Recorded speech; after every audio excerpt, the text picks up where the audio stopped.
call the meeting to order. We have Mr. Snyder, Mr. Marsan, Mr. Rich, and myself. I believe Denise is on her way. She should be here shortly. And as always, we're going to start with the Pledge of Allegiance. I pledge allegiance to the flag of the United States of America, to the republic for which it stands, one nation, under God, indivisible, with liberty and justice for all. Thank you, Mr. Mayor. Welcome. So we're going to start off with appointments and resignations, retirements, and the appointment of Stella Young as the full-time assistant town clerk. Mr. Town Manager, do you want to say anything on this? So we had a lot of candidates that Jill and I interviewed, and we're glad to bring Stella tonight. She's willing to accept this position. We think she'll be a great job. Yep, we interviewed about 15 or so applicants, and Stella came highly recommended. She has extensive experience as an admin assistant, customer service, and record keeping. She lives in Bridgewater, so not far of a commute, and we're excited to have her on board. Excellent. Mr. Snyder, anything to say? Sure. Mr. Chair, I'd like to make a motion to accept the appointment of Stella Young as full-time assistant town clerk. Second. Okay, motion and a second. All in favor? Aye. Opposed? All right, excellent. Welcome, Thank you. Stella. Welcome, Stella. Thank you. Okay, and now we have the appointment of Michael Hannington as constable. Is Michael here? Michael is here. Michael has a number of letters that are in your packet from people that have spoken about his character, and Michael also had a background check done by the police department. Okay, excellent. Any questions from the board on this? Mr. Chair, Mr. Marsan? this is for Mike. Mike, how many constables do we have? This will be our fourth, and that's the max. And Michael, it looks like you're reading your letters, it looks like you're what's that? Number 5, and we have 5 maximum. Okay. It looks like you're a great neighbor. You've got, your neighbors speak highly of you in their letters. Thank you. I don't have any other questions. Mr. Chair, Mr. just Snyder? through you, just thank you for all the letters and for your the letters from your references, and also your letter that you typed out. Thank you, appreciate that. You're welcome. Yeah. Mr. Chair, Mr. Snyder? I'd like to make a motion to accept the appointment of Michael Hannigan as the town constable. Second. All in favor? Aye. Aye. Opposed? Okay, congratulations and thank you. Okay, we have an appointment of Janice Burkhart as town historian. Janice here.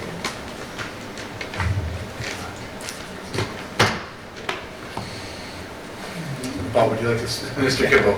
I don't think she's aware. She doesn't know. I'm not sure she's aware she's supposed to be here, but Okay. Jan is the president of the Norton Historical Society, and the board of directors decided that from now on, we probably should, our historian should probably be the president of the society, so we nominated Jan to take the position. George Yao, as we all know, passed away about a year ago, and he was amazing. He knew so much about the town. It was a great loss to the community. It was somebody with that amount of vast amount of information he had in his head, and he had it to the day he passed. So, but Jan's second runner-up. She's very good. She's very much involved in town. She grew up here. She was born here. So she's going to bring a lot of credibility to that position, and I think it's great that she was nominated. Excellent. So I would think that any motion would be with the stipulation that she's agreed and approved that she wants to be in this position. She wants it. Okay. Mr. Chair, And Mr. Snyder? I'd like to make a motion to accept the appointment of Janice Burkhart as the town historian. Second. Okay, all in favor? Aye. Opposed? All right, excellent. Next up is the appointment of Connor Hickney as a civilian traffic control personnel.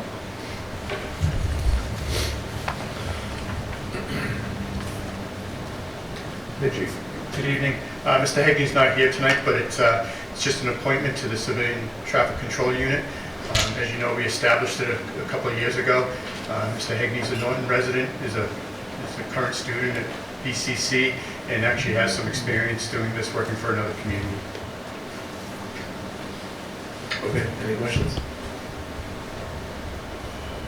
Mr. Chair, Mr. Snyder. I'd like to make a motion to accept the appointment of Connor Hegney as a civilian traffic control personnel person. Second. All in favor? Aye. Opposed? All right. Thank you. Thank you. Okay, next up is the appointment of Alicia Vi to the Recreation Commission. Did I say that right? Is she here? No, she can't. Okay.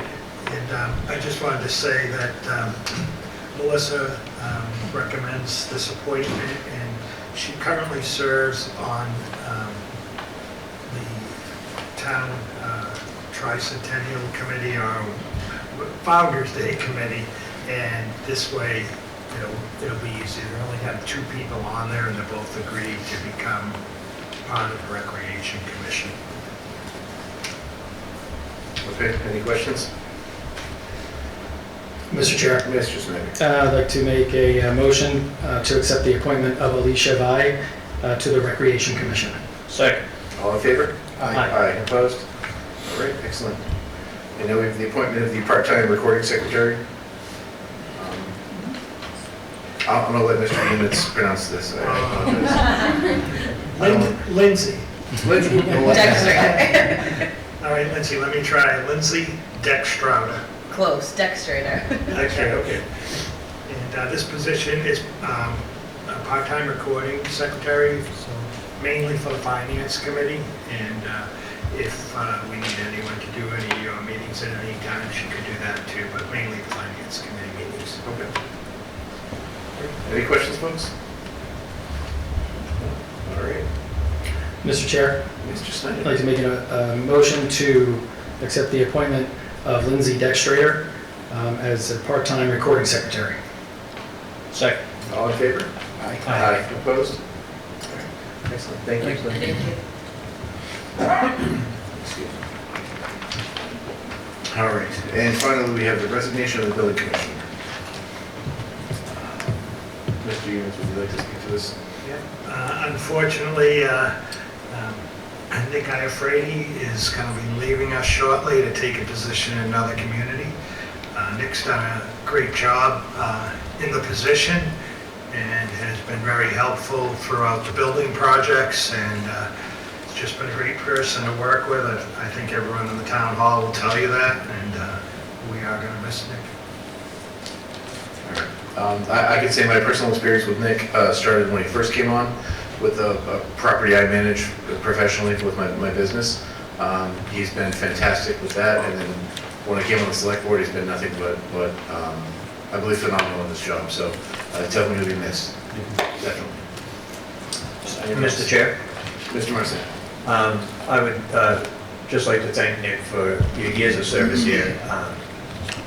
Sometimes the work you do isn't appreciated by some, but I can tell you that I know that I do, and you are going to be sorely missed and hard to replace, so thank you.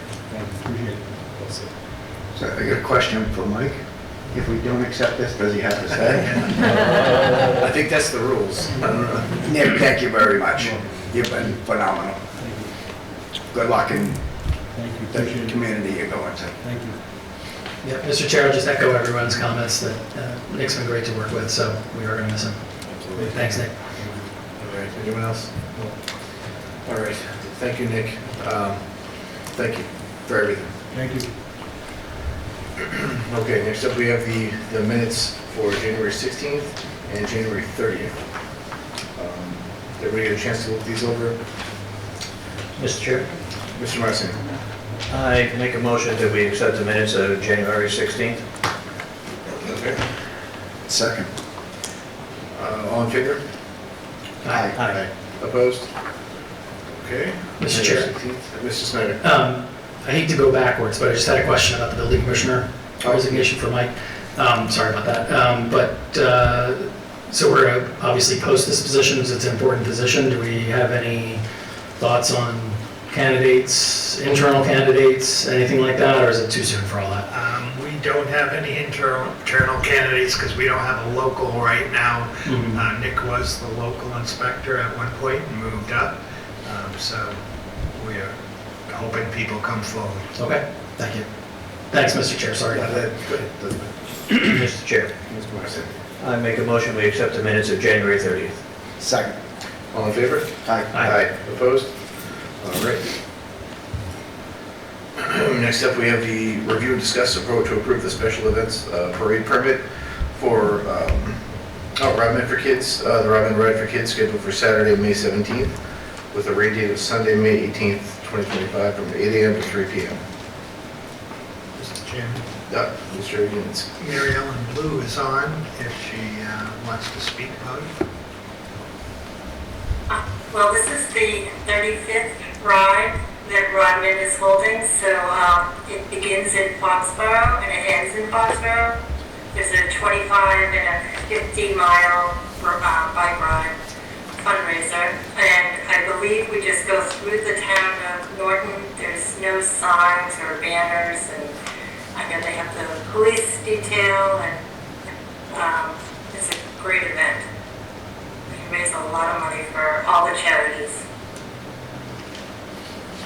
I think it's a fantastic event, and I believe the past couple of years it's caused, 0 delays in traffic or something like that. There's been no complaints, Maybe last. which never happens, so I'm a fan of this, so go ahead. Anyone else? Mr. Chair, Mr. Marson. I know that it only affects the Bay Road area in town. It comes into town on Bay Road and leaves on Bay Road, so it doesn't have any impact on the center of town at all, or any other part of town, so. And I also think that the Ride for Kids is an amazing event put on by a group of amazing people, so unless anybody has any other thing to say, I would make a motion that we approve the special events and parade permit application for Rodman Ride for Kids for Saturday, May 17th, 2025. Second. Okay, motion and a second. All in favor? Aye. Opposed?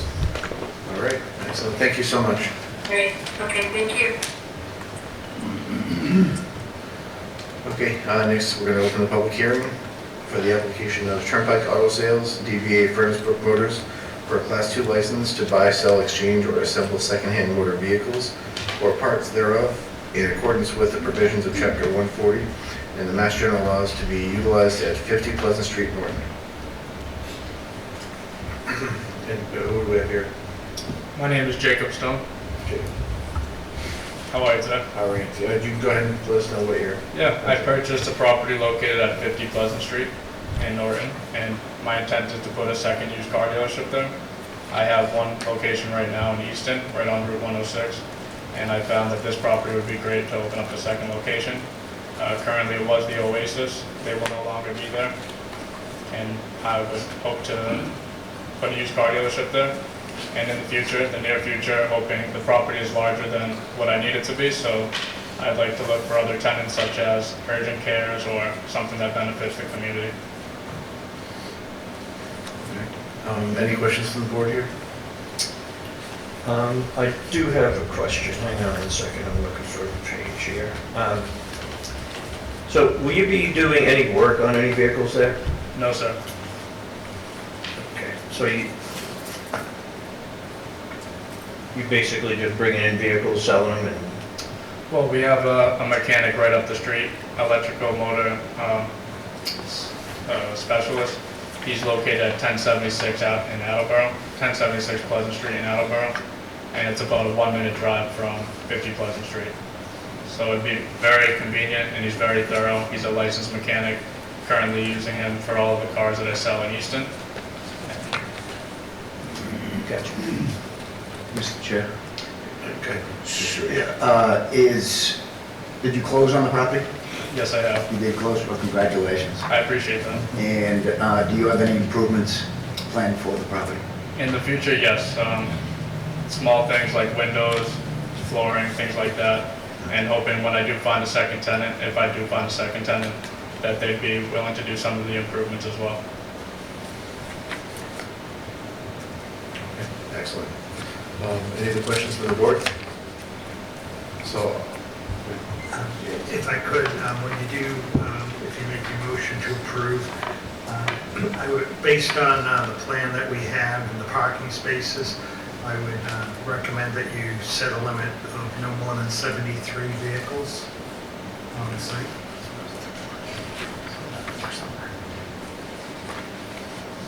Why is that, Mike?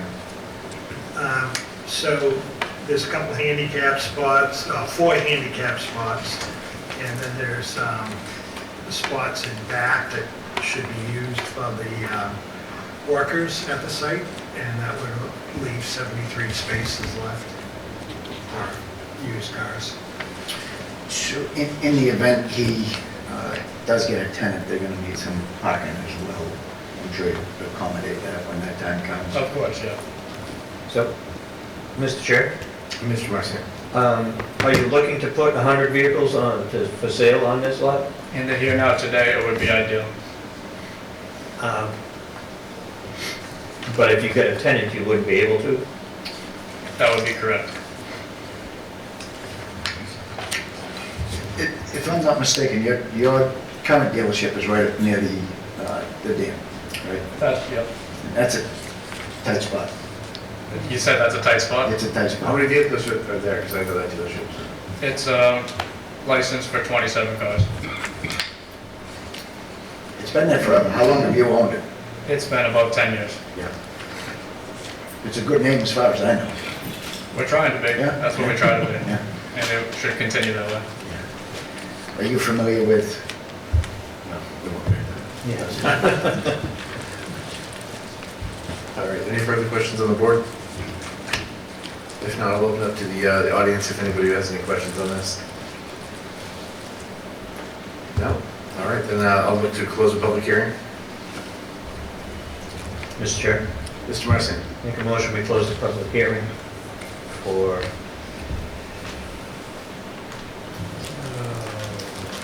Furnace Brook Motors. Second. All right, all in favor? Aye. Opposed? All right, thank you very much. Thank you, guys. We'll Steve, discuss now. I'm just going to abstain because I missed the I conversation. apologize.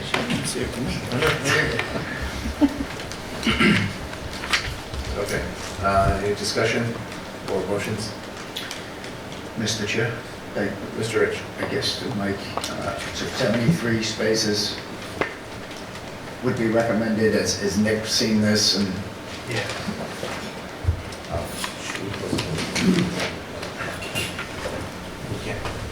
Nick, I'm sorry, since we closed the public hearing, we can't have you come up and speak to it. Because it's not official? Well, it's up to you, it's fine with me. I know, I'm sorry. Don't be sorry, you never met that. I went to go through Mike because Mike is the one that brought it up. I see everybody signed off on it. This was reviewed by Nick, and that's where the recommendation came from. Okay. The yellow spots would be handicapped and workers at the facility. Okay. Is the applicant seen that? See it where there? I believe I have the same copy right here. Fair enough.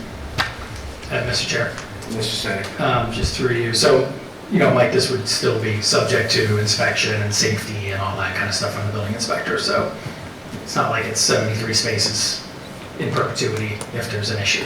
Right. Okay. Mr. Chair, Mr. Snyder. I'd like to make a motion to accept the application of Turnpike Auto Sales Incorporated, DBA Furnace Brook Motors for Class 2 license to buy, sell, exchange, or assemble secondhand motor vehicles or parts thereof in accordance with the provisions of Chapter 140 of the Massachusetts General Laws to be utilized at 50 Pleasant Street, Norton, Massachusetts, with a capacity of 73 vehicles for display and sale. Okay. Second. Okay. Motion and a second. All in favor? Aye. Aye. Opposed? Abstentions? Aye. Okay. Thank you very much. Thank you, guys. Good luck. Thank you. Good luck. Welcome to Norton. Thank you.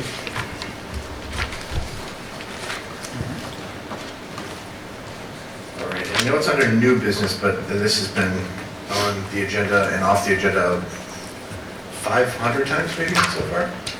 Building permit fees, and department fees.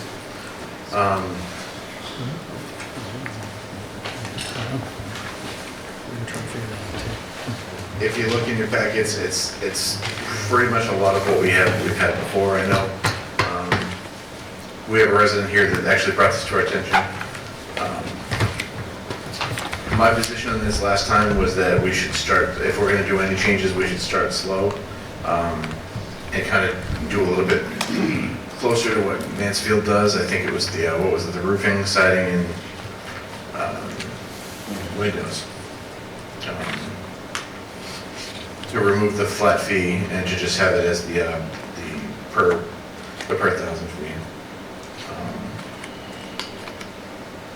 So does anybody have any thoughts on these?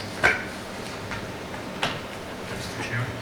Mr. Yes. Just as I've said before, when Nick was here previously, I believe he gave a good presentation that we are comparable to other communities our size, and we haven't raised our fees in 6 years. And later on tonight, I'll be reviewing budget with you, which we're having trouble to even fund a 3% budget, and now we're going to reduce our fees. I just don't think it's wise. Okay. Anyone else have questions on this or comments? Yeah, Mr. Chair. Go ahead. Mike, have we had any complaints or communications from contractors about our fees being, out of line with other communities? Only from one contractor, no one else has complained to me about it. Okay. Mr. Chair, Good, Mr. Rich. do we have numbers of what the actual difference would be on an annual basis if we were to entertain adjusting them? I know we got a spreadsheet here, and it really, Nick, can you talk to that? yeah. Yeah, come on, yeah, please.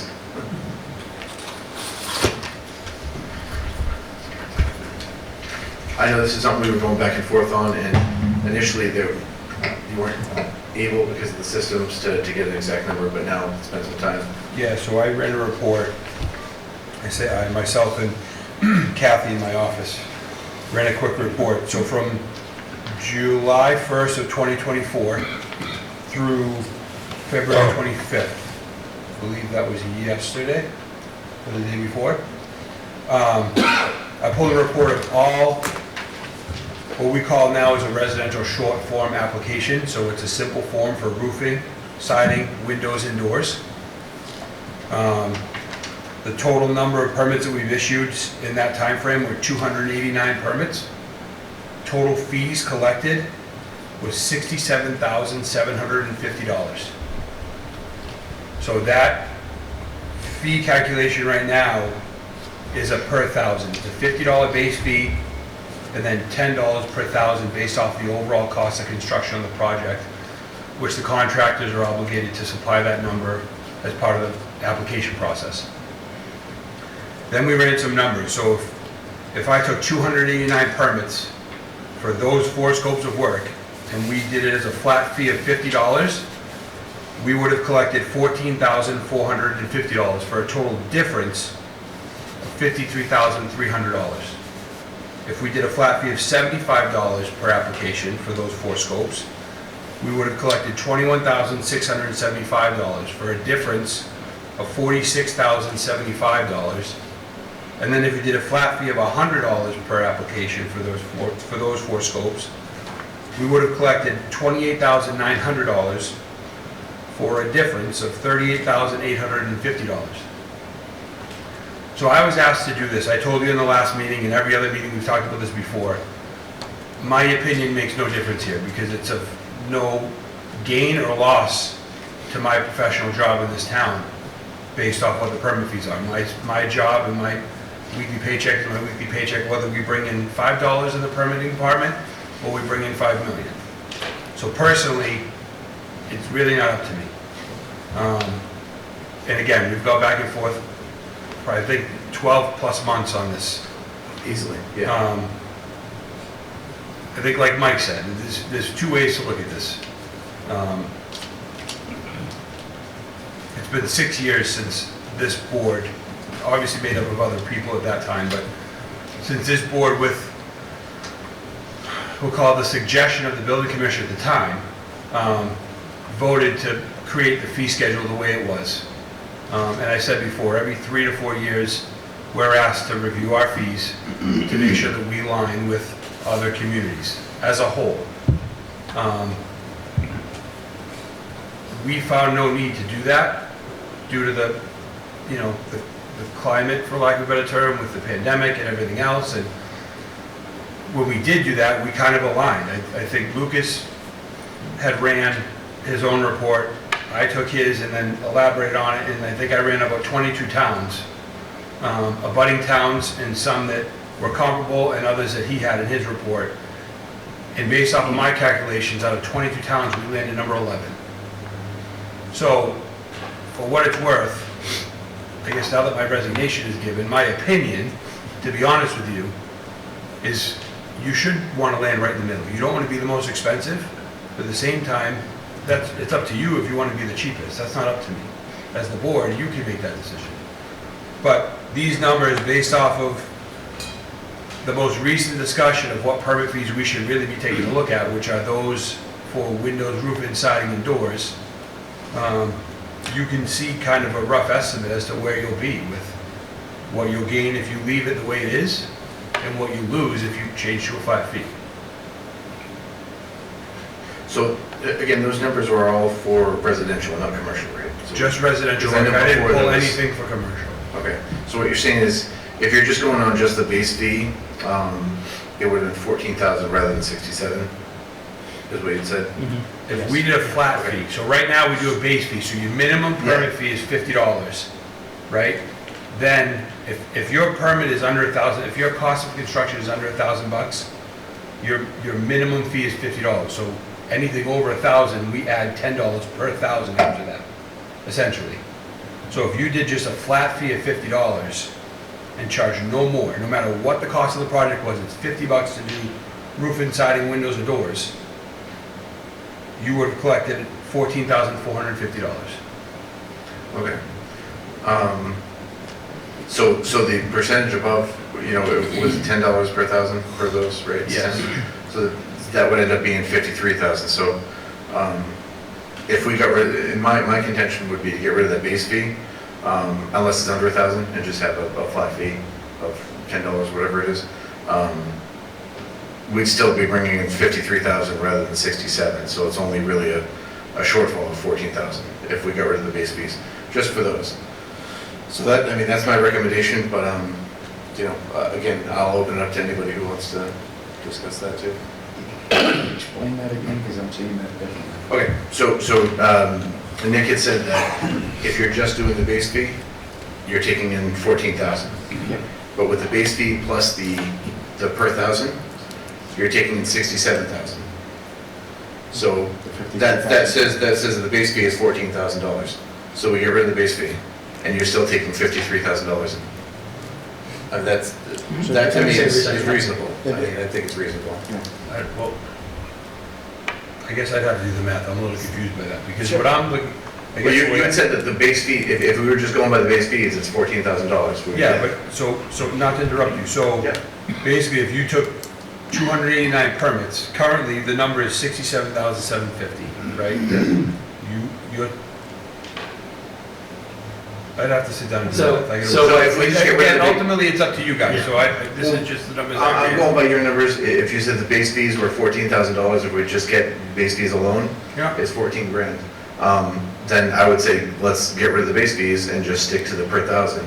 And that leaves us with 53,000 still, under those, which I think is very, more than reasonable. What is that?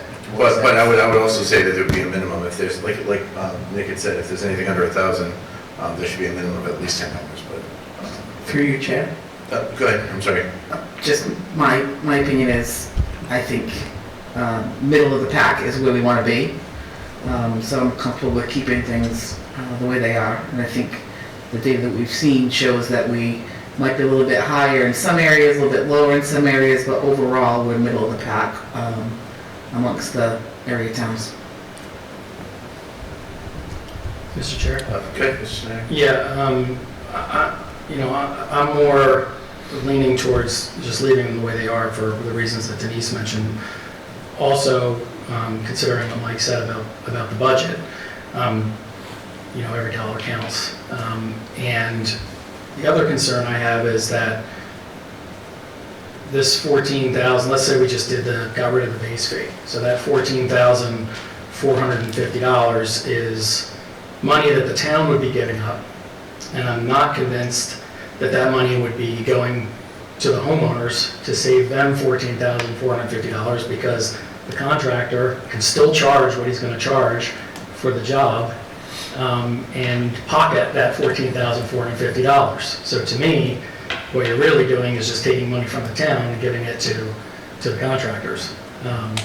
Because I highly doubt that they're going to say if a roof costs $30,000, they're suddenly going to charge $29,950. Yeah, They're going to $50 less. continue to charge $30,000, and then that's just increasing their profit margin. So to me, it's kind of a solution in search of a problem. Nobody's complaining about this. We have one person who has brought this to us, and we appreciate that. But I haven't heard any residents complaining about it. I don't think Mike has.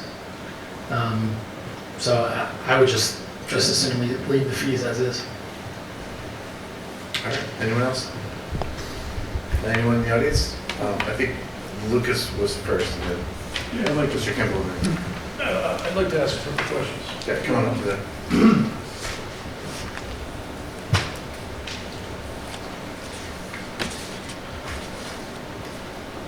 All right, so a couple things in regards to the building permit fees. I've done extensive research on this. Sharon is the only surrounding town in like 30 surrounding miles that has a base fee. Norton and Sharon are the only two towns that have a base fee. So a lot of towns do go per 1,000, $10 or $12 per 1,000, but they don't have the base fee. So eliminating the base fee only makes sense. I mean, just us and Sharon are the only towns that have the base fee. So a couple other questions I got. The Mansfield charges $50 for roofing, siding, permit, windows. Easton charges $75. Foxborough charges $75. Norton charges per 1,000 on small projects like roofing, siding, windows. Mr. Iafredi mentioned, the permits. You guys generated about $67,000 worth of roof permits and siding, windows. About 25% of those were permits that I pulled in the last 2 years.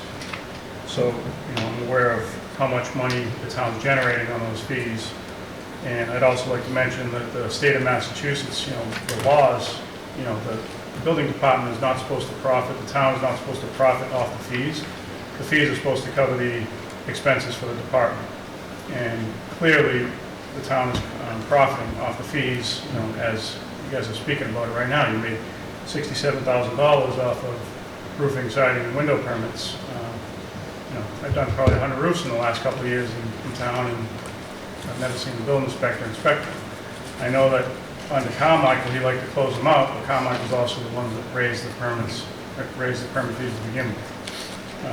you know, I closed out, I think Nick will tell you, I closed out almost 200 permits in one shot, which, you know, the building department had a stroke on, but, we typically, we don't even see the inspector on roofs. And I've talked to Nick about this, and there really is no point in the building inspector coming out to see the roofs because there's nothing to look at. So the fact that you're generating thousands and thousands of dollars on roof fees doesn't make sense. It only hurts the homeowners because they're paying more. And as Mr. Snyder said, I completely disagree with Mr. Snyder on the fact that the contractor is going to make more money. So I'm building a house right now on Charlotte Ave. The permit fee for that build was $8,000. I'm building the same exact size house in Foxborough, same exact dollar amount as the one in Norton. That permit fee was $1,500. So that's almost $7,000 difference between Norton and Foxborough for the same exact home, same size, same build, same dollar amount. We're paying almost $7,000 more to build that home. Not to mention the $4,000 we got charged by the water department, and the house was already tied in, but that's a whole other animal. I think that the board should consider, if you're not going to consider matching our closest town, Mansfield or Easton, to all the fees, I think you should at least consider the roofing, siding, and windows fees to drop down to a base fee and eliminate, a flat rate, and eliminate the base fees. And I'd be happy to answer any questions because I'm pretty knowledgeable on the subject. So. All right, thank you. Appreciate it. Oh, did you have a question? No, okay. And I think Mr. Kimball.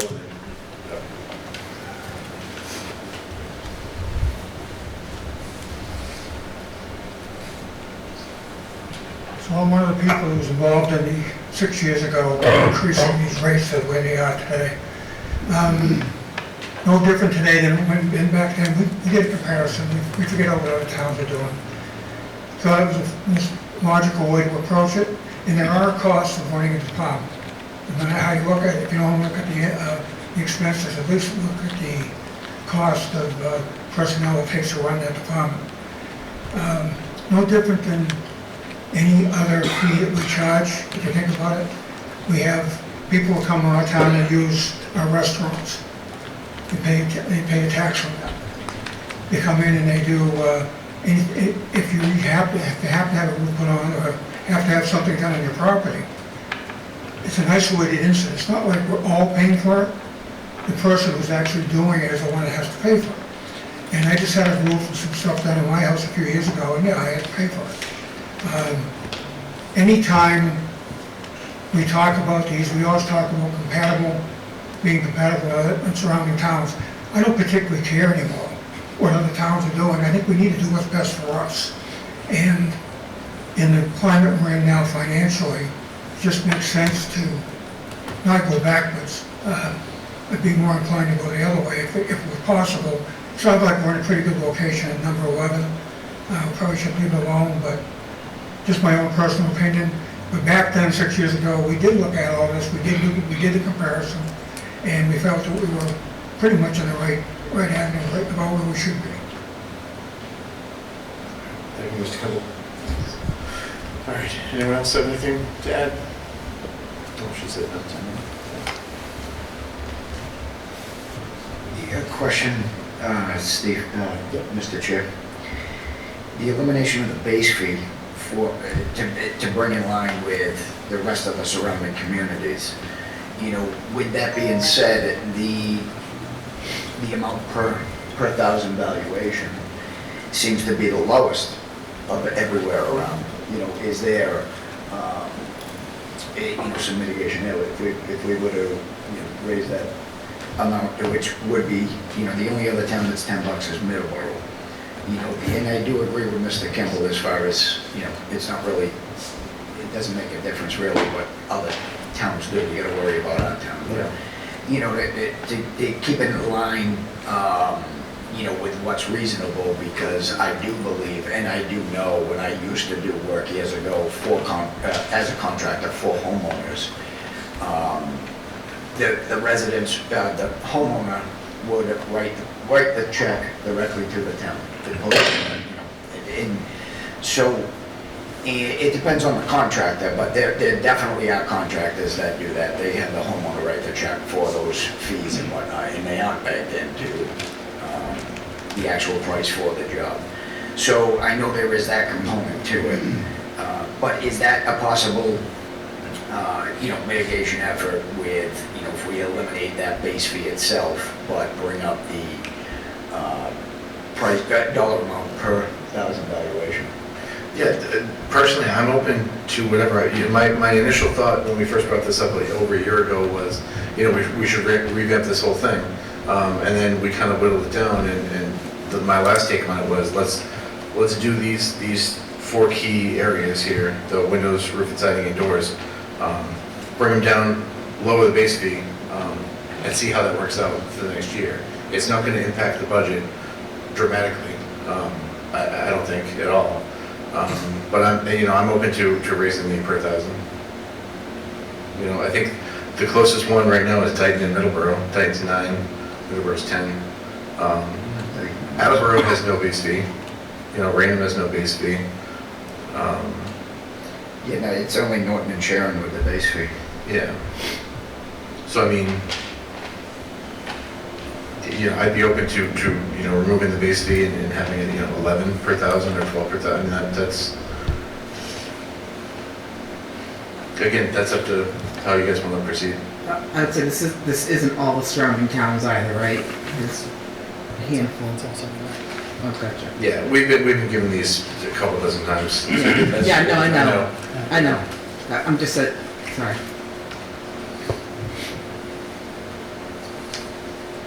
So my thought on getting this on the agenda is to finally put it to bed. I hate things lingering and not being done. So either we do something or we don't, and I'll leave it up to the board. Excuse me, I just got one more thing, I don't want to be out of line, but I got to correct you this, so.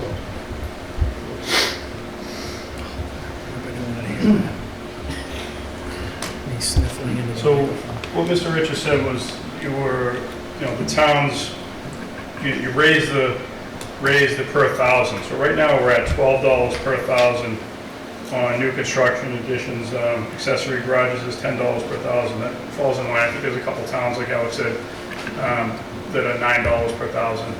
But if you guys raise the per thousand and eliminate the $100 base fee, that's even worse the situation than we're in now.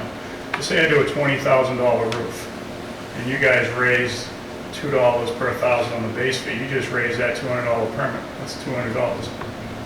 What are you looking at, Luke? Because you're eliminating different numbers. So you're eliminating a base fee of $100. Well, I get what you're talking about, but we have different numbers here. We have the $10 and the $15 for commercial. Yeah, I'm looking at residential. So $10. $50. It's a $50 base fee. Yeah. So you eliminate, say you eliminate the $50 base fee, but you make that $10 $12. So that's $2 per thousand. So yeah, it's the math. It's the math. It's $30,000 roof, you're going to spend more money, than just leave it the way it is. Not a $20,000. I did the math. $40,000, $50,000 job. We do them all the time here in town. You're going to actually spend more money. So keep your base fee and leave the $10 per thousand if we're going to do that. I mean, it doesn't make sense to eliminate the base fee but then raise the per thousand. That makes no sense. At this point, eliminating the base fee seems like the only logical thing moving forward. So eliminate the base fee, but don't increase the per thousand. That doesn't make sense. I'm amenable to that because it still is in line. We're at the bottom of towards the lower end of the, you were saying 12, but I have 10 here.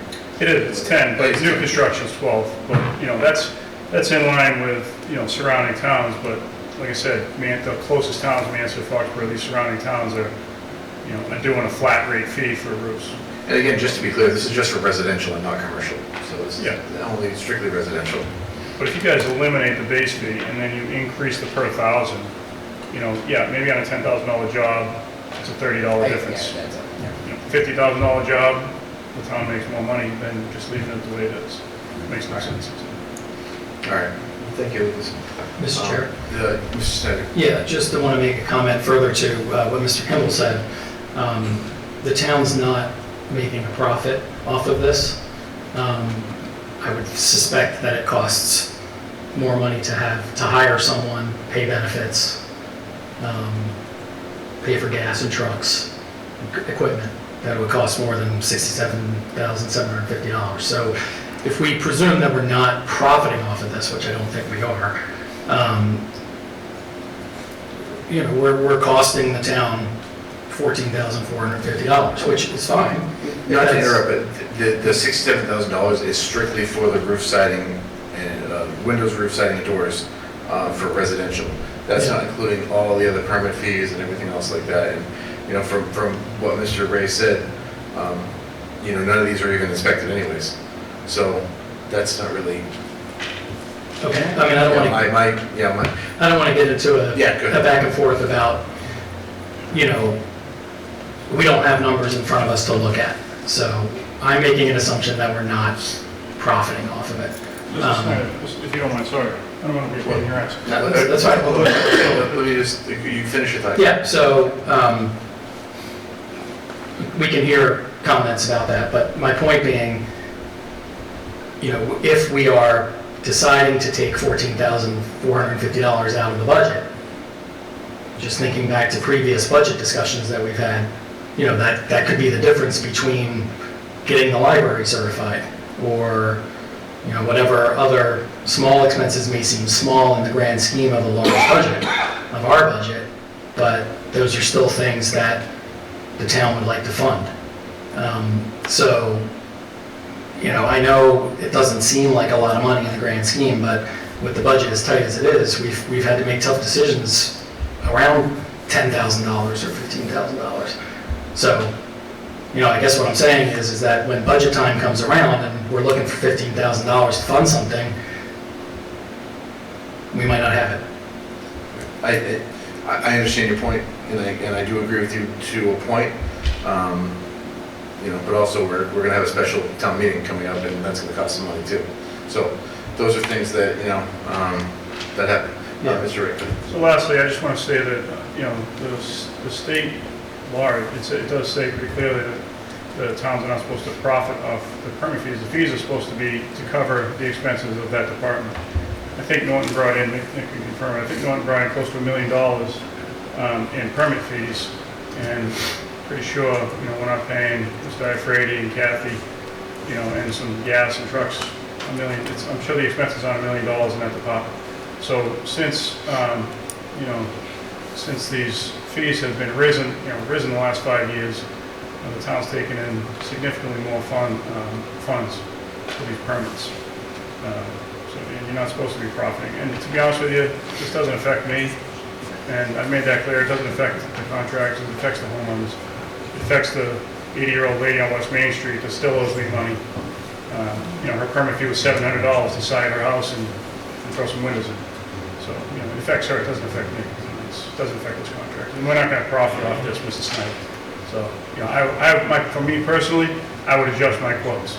We're already in a tough economy where we're grinding against other guys, so a difference of $500-600 makes a difference in getting the job done. So, for me personally, I would make the adjustments on my jobs.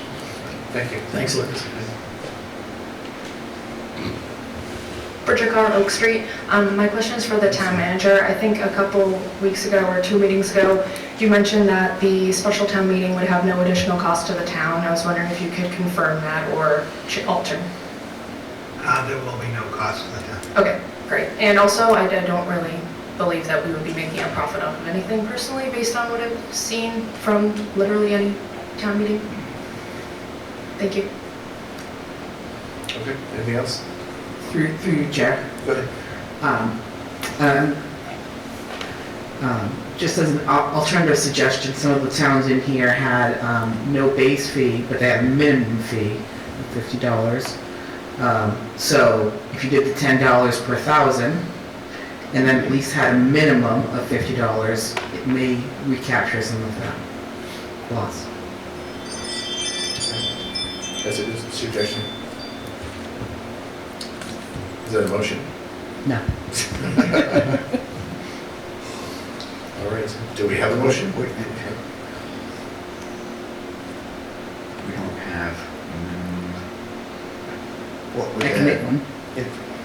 What's that? I I can make one. So essentially, you should eliminate the base fee, That would be my but motion. instead put a minimum fee, a minimum of, I was throwing another option in the pool, but that wouldn't be my motion. Mr. Chair? Mr. Snyder. I'm sorry, did somebody want to? No, go ahead. I'll go ahead and make a motion to keep the current fee schedule. I'll second it. Okay, motion and a second. All in favor? Aye. Aye. Opposed? Aye. Okay. So that means we have to change it, apparently. Well, I don't have to change it. I know you don't.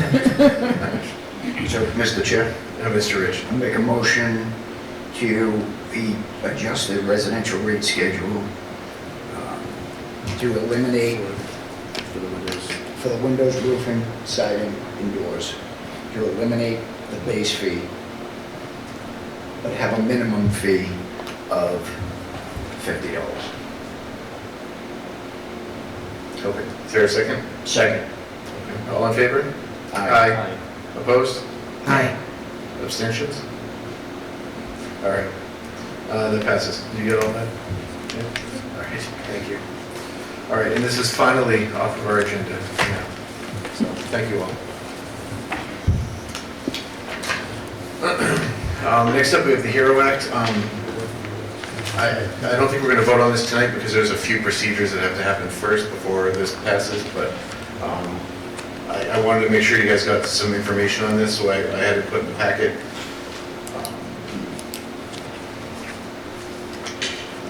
Somebody brought it to my attention right before our last meeting, and it increases the, let's see, this bill allows municipalities to double the property tax exemptions with local options and ties to annual property tax abatement amount. Okay, it doesn't make sense to me. It allows to double the property tax exemptions for certain veterans that qualify. I know Estelle is going to be here tonight to speak on it. She knows a lot more than I, but she's not able to. So I'm going to, we'll put this on our next agenda. Mr. Chairman, Go ahead. if it's something you're interested in, I'll reach out to the department heads, the assessor, Estelle, and the town accountant to review what the cost would be on the town. Just off the top, quickly looking at it, Estelle and the assessor came up with a cost of $150,000 to the town. And if this is something that you think you're interested in, something that the Board of Assessors should bring forward, so I'll let them know that you're looking at this and have them analyze it and come forward. Yeah, I'd like to know how many, because it's for qualified disabled veterans, I believe. And so I'd like to know how many are taking advantage of it. And 150,000 price tag on this seems quite high to me. It seems absurdly high. So yeah, I'd like to have them come speak to this. Mr. Chair? Mr. Marson. Yeah, I'd really like to have the assessors department take a look at this and see where it falls as far as who it's going to affect and how much it's going to cost. And ideally, I know we spoke, we can get it on the special town meeting for May, I believe. So as long as there's still time for that, I'm fine with postponing to the next meeting.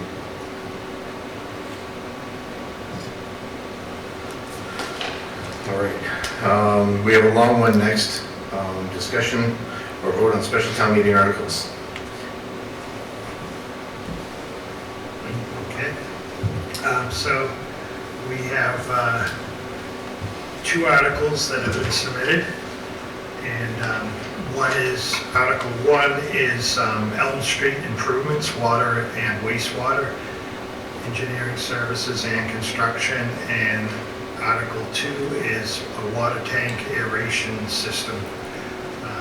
If I can, I'll share my screen and just go over Elm Street. I know we've looked at it a number of times, so I won't go over the entire project, just to refresh.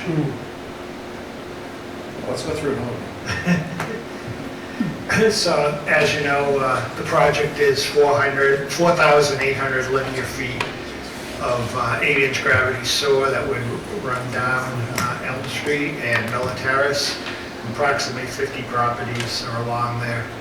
And there'll be one municipal wastewater pump station, and the potential site is up by Library Park, and 4,500 linear feet of water main improvements on Elm Street.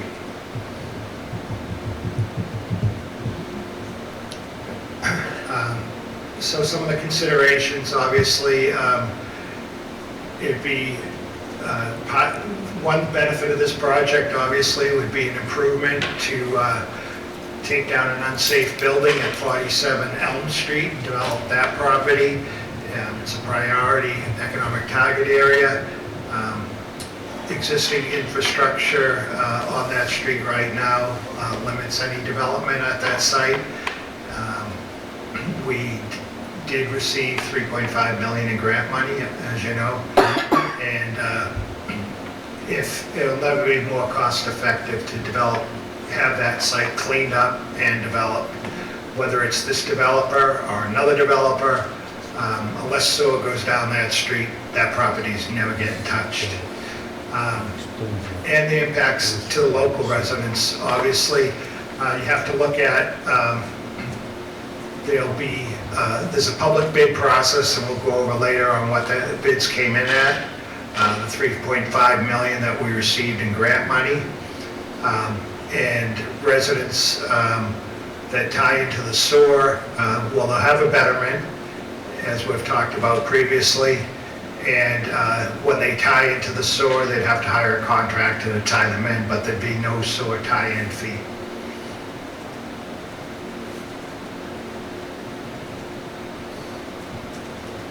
So, you can see what the estimated costs were, and when the bids came in, they came in at $5.63 million. With a 10% contingency and for public safety needs, it's estimated that it would be $7.54 million for the entire project. That includes water and sewer. And so the request right now is $8 million. And that would, the betterment range would be from 10 to a max of 12,000 per unit.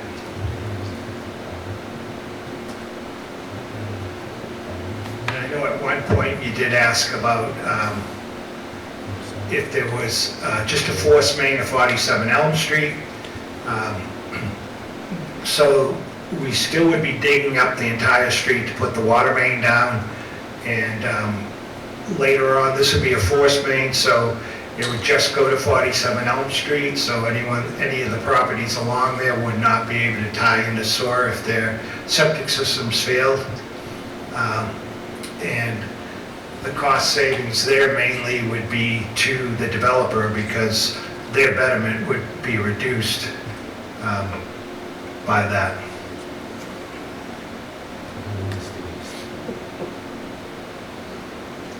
So just the preferred option obviously is the gravity sewer. So each property on Elm Street, Miller Terrace, would be fronted by gravity sewer.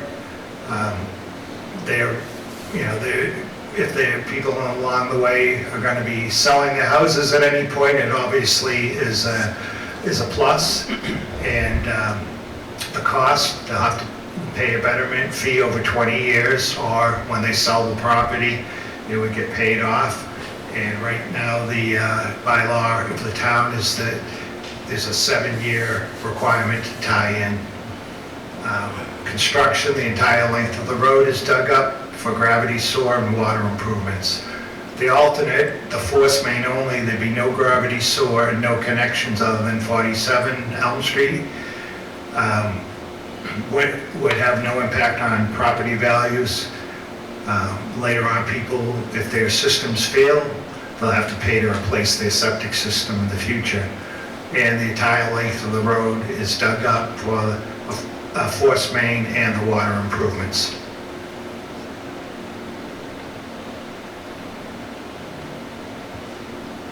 So that old factory has been in discussion for years about the condition of it, the blight on the neighborhood, and neighbors down there have come to us. They were very organized at points looking for something to be done with that property. So this is a benefit to the entire town. It enhanced property values, expanded tax base by now developing that property, getting it back on the tax rolls, and a relief from potentially expensive Title V repairs and replacement later on for the people along the way. Not approving the project will result in a loss of $3.5 million, a Mass Works grant.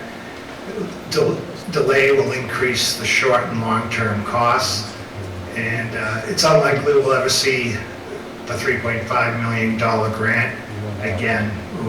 It would be tough for us to get another Mass Works grant if we don't follow through on this.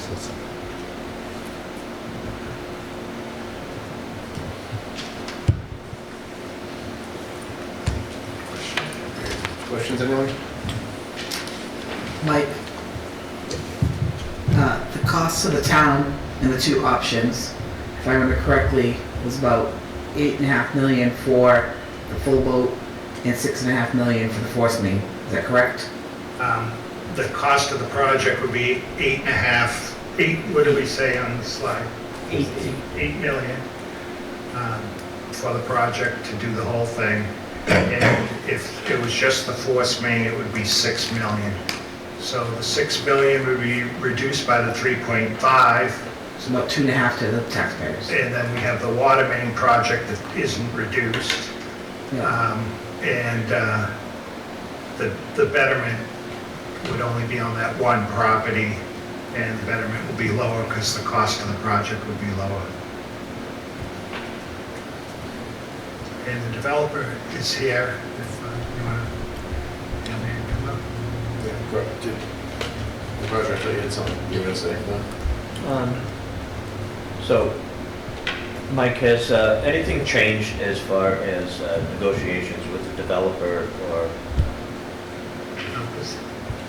as far as helping with the betterment fees? We went ahead and we did, so far we've submitted a draft of the UPTIP agreement, and we put together a letter of commitment for the overall project. Again, I think the last time I spoke to you, I put us in the position of being a developer who is at the beginning stages to some extent of the financing process, where you have to do all the permitting, you have to go through this entire process, and you have to make sure that it's okay and approved by your financing source. And so the hurdle that we have is financing. So we can put everything together. The TIF was obviously designed to meet the needs of the town and our project to make it viable. So we are flexible with the TIF, and that's important to understand, because when you're talking about commitments to take on more of the cost of the project, it's math. The larger TIF we can receive, the more flexibility we will have to be able to put funds into the sewer project. So, if you wouldn't mind, could you please explain the TIF that you're talking about, and just make sure that people understand that this does not affect any tax rate that the town would have. There's no tax income being alleviated. There would be, I'm sorry, say that again? So the TIF that you're applying for is not a normal TIF like we do with commercial properties. It's very similar. But could you just explain how that's going to work and how that money is going to be spent? So the money goes towards the project. We finance it from the front within the project at construction. So there is obviously specific taxes that any project is going to accumulate once the valuation is re-evaluated. So right now, a piece of land like that with contamination, you could argue is a negative value, because the actual value of it would include the future cleanup and the future build out of the sewer.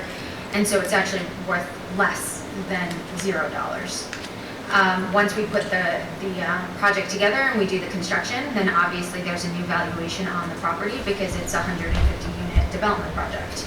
And at stabilization, it even goes up more. And of course, those are dollars that would normally all go to the town. So to offset the costs of putting money into the water and sewer, we receive a relief of some of those taxes throughout a 20-year. Again, we have to negotiate it, so I think the town said 10, we said 20 years. So within that period, whatever we agree on, and is acceptable to both of us, we're essentially recouping that capital that we put out in the front through a reduction of taxes in the future. Why is that? Can I just explain one really important reason why they do this? So the UPTIF is a very specific program and it's designed for these exact projects. And the reason is because people get stuck and towns get stuck in a situation where it's a chicken or an egg. The developer essentially comes to the town and says, I can't afford to do this project because I literally am putting more money into this project at the front than I will see over the next 20 years. And so this is an ability to take advantage of that system and say, okay, well, how much do you need right now? And let's offset that in the future. Thank you. Mr. Chair, so, Surviving. so with that being said, the chicken or the egg, if you don't get the financing projects, then it's not feasible. But it has to be approved at town meeting through this process for you to be able to even qualify to accept Yes, any and of this. just to put it in perspective, by the time we're at the financing level and doing the construction costs, we will put in more, I would assume more than $500,000. So we're not going to be looking to fail. If there's a moment where it feels like we're gonna fail, we're gonna come to you guys and say, here's our problem spot. And I hate to say that we're in it together, but we kind of are. So the surprises in the future that could jeopardize it would be things that are environmental, all things that are there right now that aren't really caused by us that we have to take on. But yes, this is the only way to make this possible. There's nothing set in stone until that is, once that is secured. Correct. Town meeting has to approve it first for that, the order of process. Town meeting has to approve it for you to be able to even get that funding. Correct. And that funding, the dollar amount would be to mitigate the cost to the residents that will be directly affected on Elm Street. Yes, and a lot of that has to do with our decision as two parties to this. Because if you guys said, you know what, we don't want any costs to the residents, then we would have to work that out, and you guys would have to weigh what that looked like. Again, I hate to say it, but we're kind of all in on it together. While you're going through that parallel, we're going through our parallel right now. The UPTIF consultants, they are not cheap. They are about 7 in the state right now. 7 that can do this. So if you can imagine being in that kind of niche market, and that's what I'm doing while you guys are doing this voting.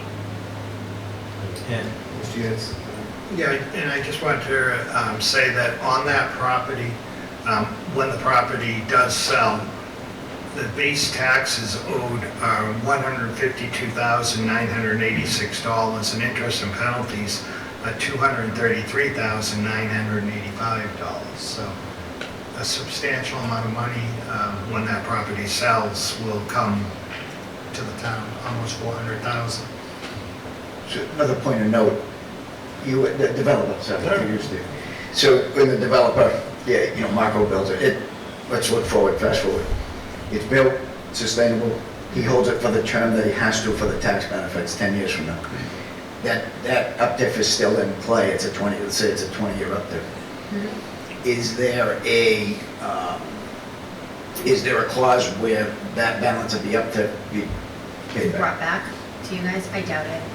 I'm going to be honest with you, because we've already paid for our portion of it at the front, right? So we did it at construction. So we're just recouping during that period of time.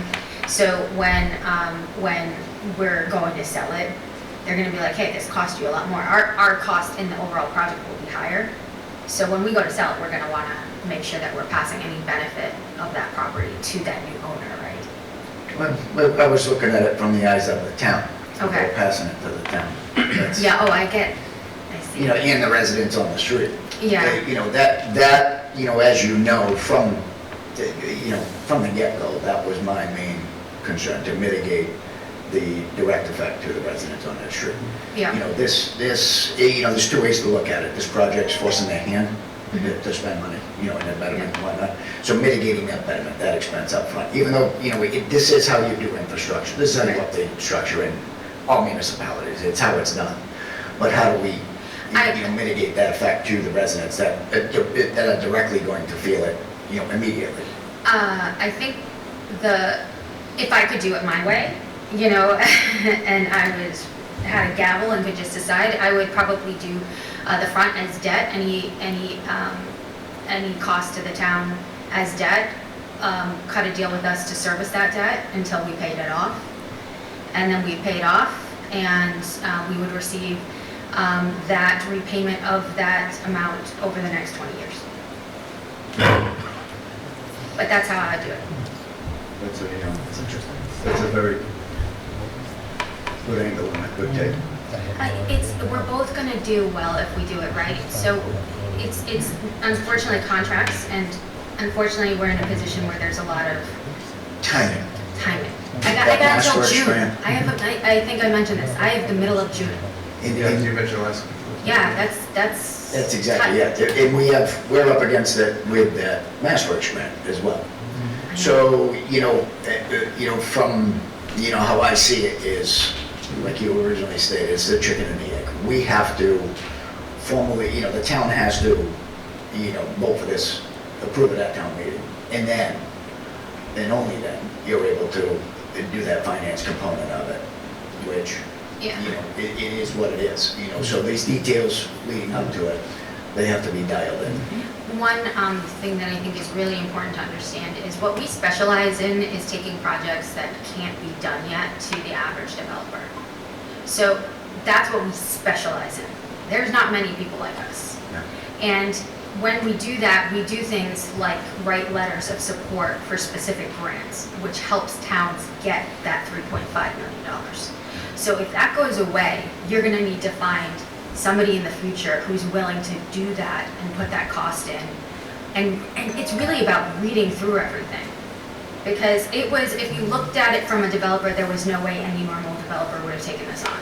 It took me at least over a year to get the project read through and understood well enough and explained in a simple format for a group like Krug Nally to even look at it. So in the future, if you lose this, you're going to need to find a very unique person. I'll give you my cliff notes and help in any way I can, but at the same time, that's the reality. We understand you've done this quite a while. I mean, this goes back to Paul's first term as planning director, so. Yeah, the first time. Yeah, that's right. So, Any questions? Mr. Chair? Mike, how much money has the town already spent on that project? 500,000. So by the time we get to, before we even put a shovel in the ground over there, between the two of us, we're probably going to have close to $1 million in that property. And that's just direct costs. Yeah. That's not lost taxes or anything, yeah. Public safety, Public safety. all those things. Through your chair. Good. From your perspective, does it matter to you what type, if it's a forced, if it's just a direct line, or if there's sewage off of it? Does it make a difference to you? I would have to analyze that and come back to you with that. Okay. Anyone else on board? Otherwise, I'll open it up to the public. Come on.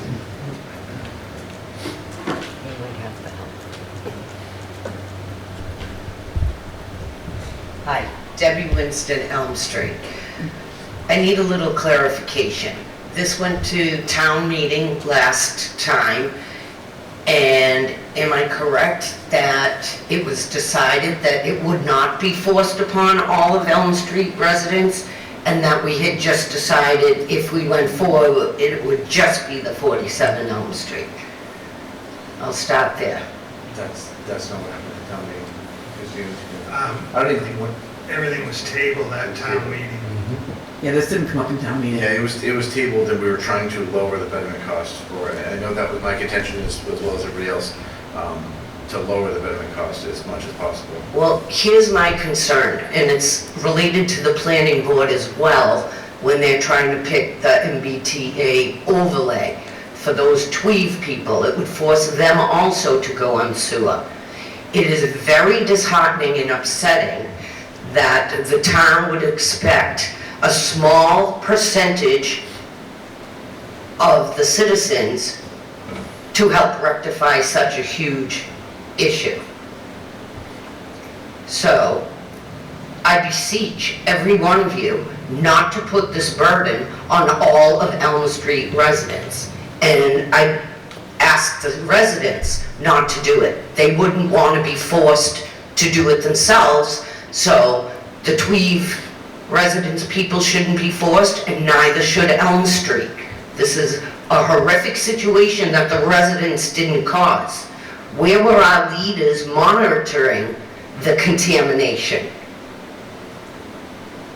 And I can't remember exactly when we were having all these meetings before, Mo, you might have to help me here, that there was like 100, maybe this is the tax that's owed on it, I don't remember, Chairman Steve. Was it $170,000 that would be given back to the town? So then the whole town would benefit from that, rather than help the residents who are putting in the sewer. Do you understand? If you're referring to the pass-through taxes, I think it was about, this unit, it said about 400,000. But that's the taxes that were on that property that have been unpaid because there was no owner. No, it was a 1.7 million that was coming back to the town that was gonna be put onto the property of the people that buy it. Yes, that it was the 1.7, not 170,000, sorry. Talking about the betterment costs if the project didn't go through, if Eureka wasn't developed. Oh, so it would have ended up being a 1.7 million Would to have the been a town. lien against the property. Yep. Okay. Oh, okay. So can Yeah, so somebody that would be explain going back to that? the town. And why would it go back to the town and not to the residents who are helping to move this project forward? Do you want to explain that? Yeah, I'll try and explain. So the betterment for the 47 Elm Street project is based on a proposal for 150 units. And the betterment for that project was 1.75. So they would pay 1.75 to this project. What we were saying was, so that's how the betterments for the neighbors were all reduced, because 1.75 million of the entire project is going to 47 Elm Street. And what we discussed before was, well, what happens if we approve this, we do the borrowing, and the property doesn't get developed? But we don't want to raise the betterments on the Elm Street residents now, so that would leave a $1.75 million hole to fill, because the loan's got to be paid off. So that's when we talked about that the town would have to pay that note until someone finally buys the property, and then the town residents would get the money back. And my last question is there any building business in town that could contaminate land, and who is watching that? So that we don't repeat this stupidity in the future.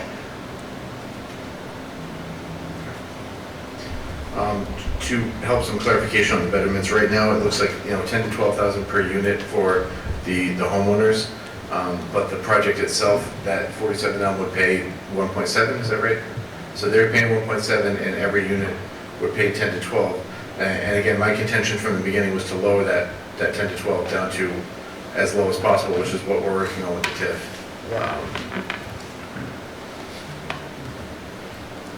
If that makes sense. You know, personally, I would like to see that site cleaned up. I don't want to be forced to do it. I had another point, what was it? I don't remember. All right, thank you.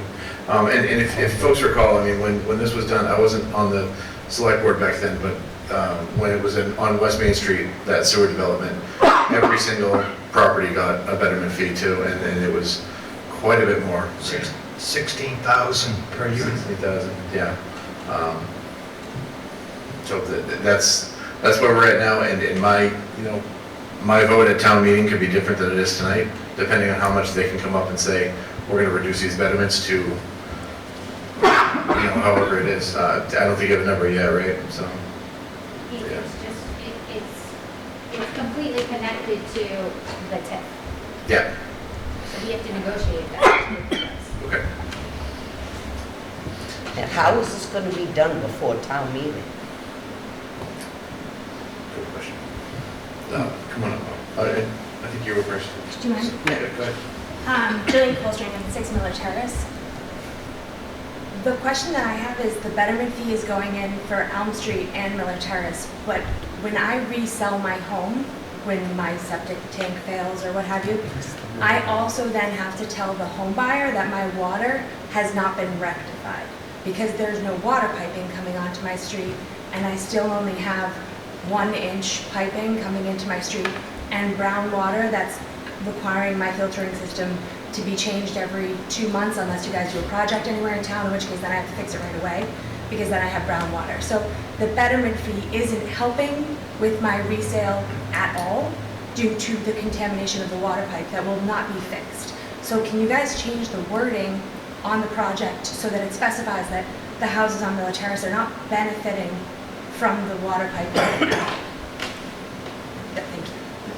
So, yeah, John, you want to speak to that? And I feel your pain with the water because my house still has it brown through my filter and everything. It So. just sucks for resale purposes. Can you address? Yeah, let John answer that one first. So as far as the betterments themselves go, the betterments are only for the sewer costs related to the project. All water costs from the project are being paid out of water receipts. They're not being paid out of the sewer portion of. So the betterment is determined at the end of the project for what the grant does not cover as part of the sewer portion of the project. I have brought up the possibility of a water main going down Miller Terrace. It's something that could possibly be looked at. It's not a very large road, but cost would probably have to change. Probably be a cheaper road. All right, thank you. We go one more here, and then we have Mr. Kimball next. All right, I remember my question, and this fine gentleman can maybe answer.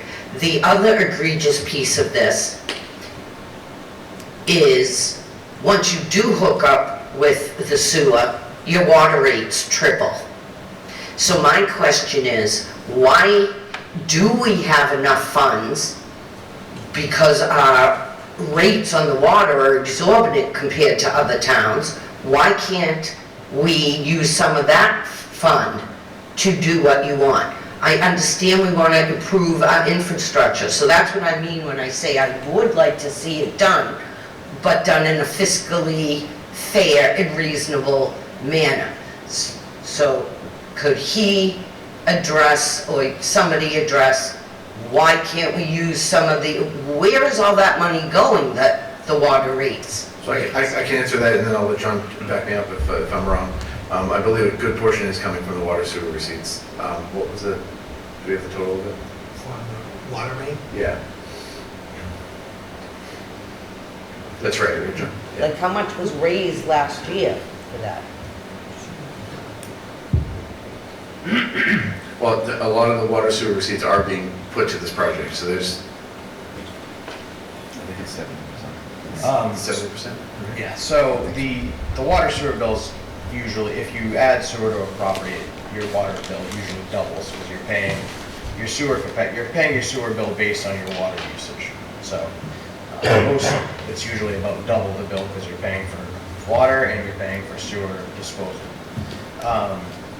As far as why the whole project is not being covered by water and sewer rates, I guess it's the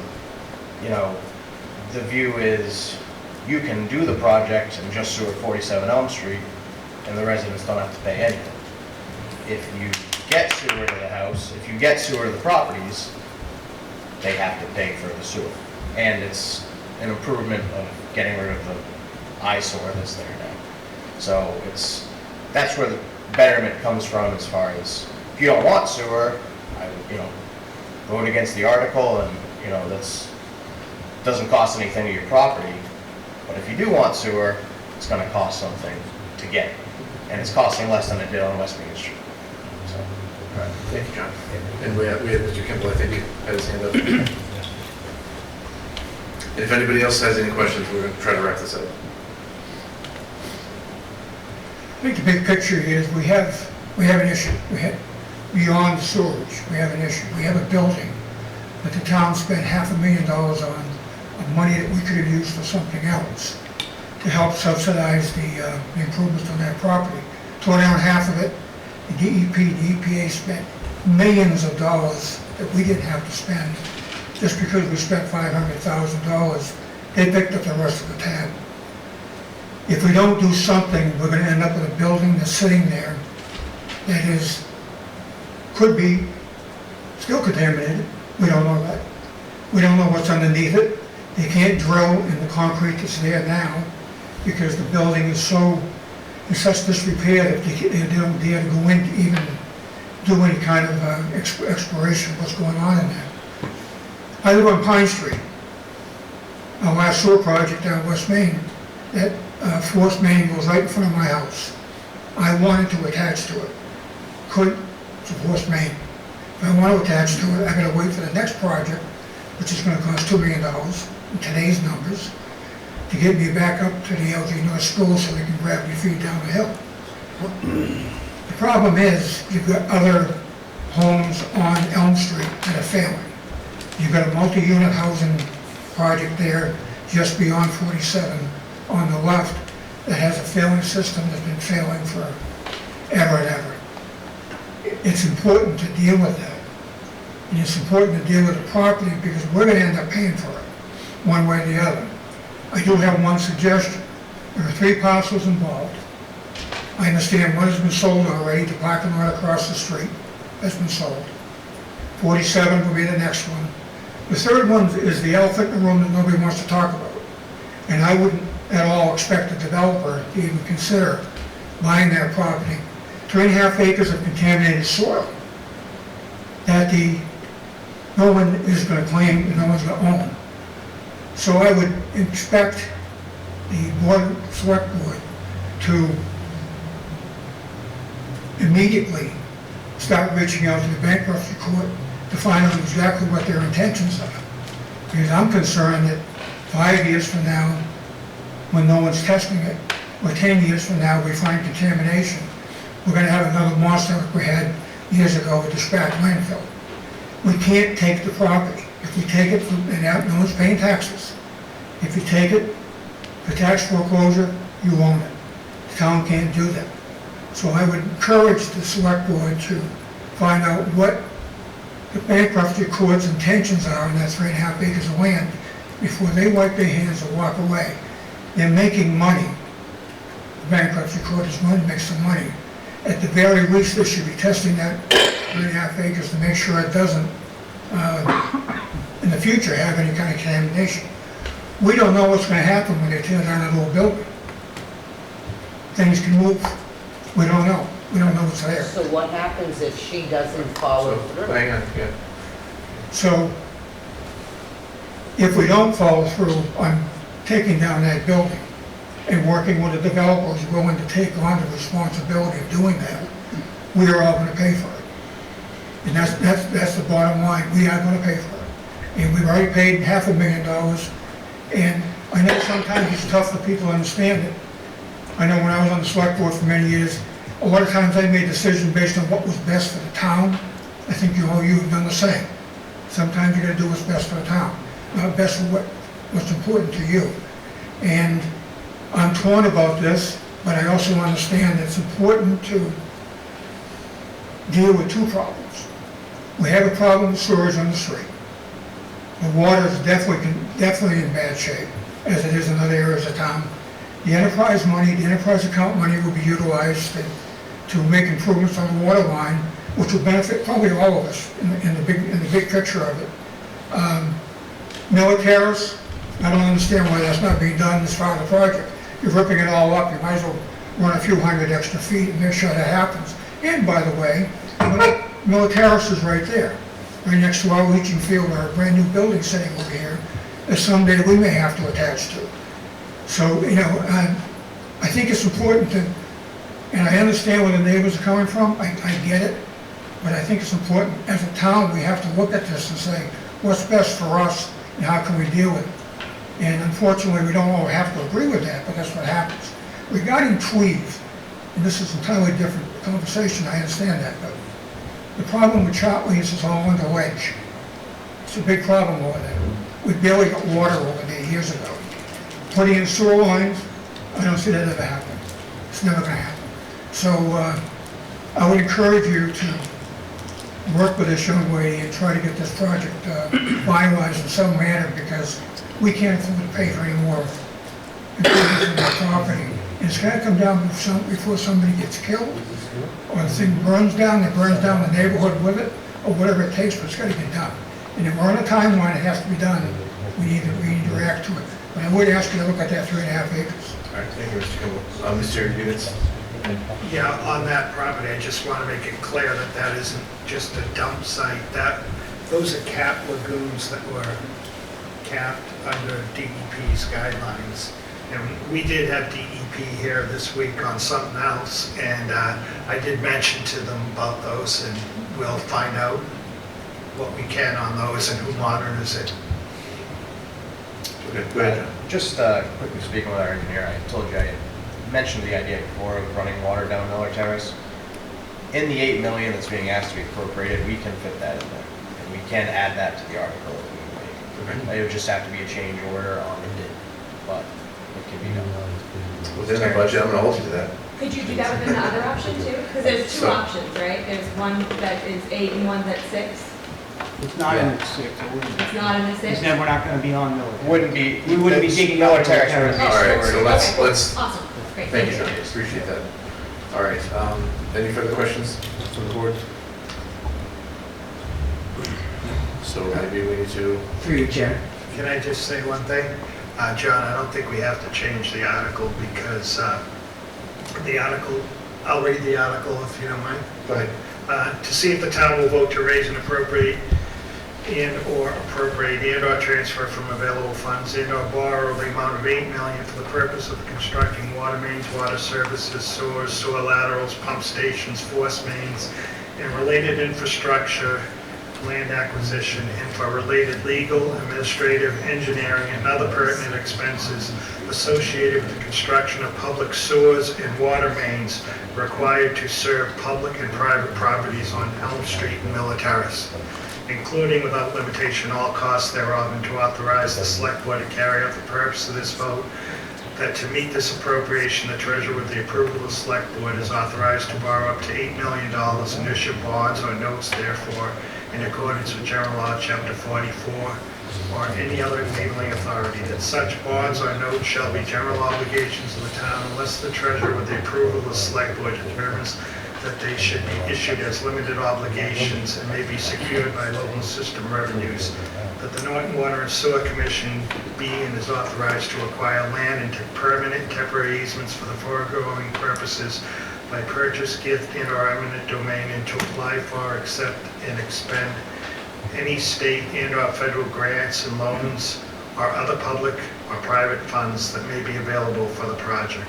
That the Water and Sewer Commission be authorized to utilize all funding sources such as bonds, notes, borrowings, and/or retained earnings to cover all or a portion of the water projects, and the Water and Sewer Commission be authorized to assess sewer betterments and privilege fees in accordance with Mass General Law, Chapter 80 and 83, and Town Sewer Department rules and regulations by such methods as said commission deems appropriate to cover all or a portion of the sewer project costs not reimbursed by the $3.5 million Executive Office of Economic Development Infrastructure Grant and other state and federal grants that may be available, or Town of Norton property tax contributions, with any such Town of Norton tax contributions to be determined by the Norton Select Board in collaboration with the Norton Water and Sewer Commission, and to take any other action relative hereto.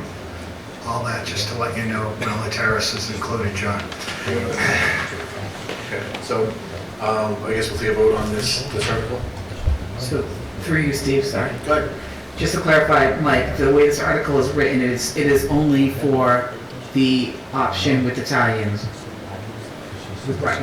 For the whole project. Yeah, I mean, my personal preference is I think that the direct line is better for taxpayers for a number of reasons that the folks aren't forced to tie in. If a million possible external factors play in and this doesn't become a viable project, it's less burden for us to have to pick up if the developer decides that it's not viable, right? And although I see the utility in sewer lines, for me, the utility is more about the main roads to get businesses that need to have sewer than it is for the, more important for them than it is for the individual homeowners. I know we had one homeowner that spoke up and said they wanted the sewer line tie-in, but it's a lot of money to have to expend up front and ongoing into the future to expect those taxpayers to have to pay that burden. Thank you. Anyone else? Okay. Do we have a motion on this article? Oh, you're gonna make me do this. That's why I'm looking at you. I suppose before I make a motion, I would just like to echo a lot of what Mr. Kimball said with regards to this, with regards specific to the Elm Street project. I couldn't agree more with what you said, so we'll leave it at that for now. I know I made a comment at the last select board meeting regarding it. So, so that said, I will make a motion to approve Article. I'll make a motion to recommend Article 1 for the Elm Street improvements for water and wastewater engineering services and construction. Second. Okay, all in favor? Aye. Opposed?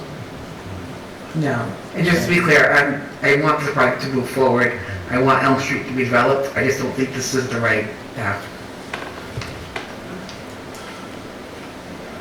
Okay. And the next article is Article 2, and John can come up and talk about this. It's looking for $100,000 for engineering, planning, design, permitting, and/or construction of a aeration system in the water tower. So our Cottage Street ground storage tank services a large majority of the system, especially on the west end of town. The addition of this aerator mixer will, the purpose is not only water turnover, but to alleviate the amount of TTHMs that are in the water. And we all get postcards quarterly about TTHMs down on Richardson Ave. It's a high water age area. TTHMs are formed when carbon, total organic carbon mixes with chlorine for a significant amount of time. So this aerator mixer will greatly reduce the amount because of the type of THM we have. We originally asked for $375,000 for this. We only had one bidder for the project, DN Tanks. The gist I kind of get is it's kind of, I'll just say I was surprised we didn't have more than one bid. And so I actually have a breakdown right here. Bear with me.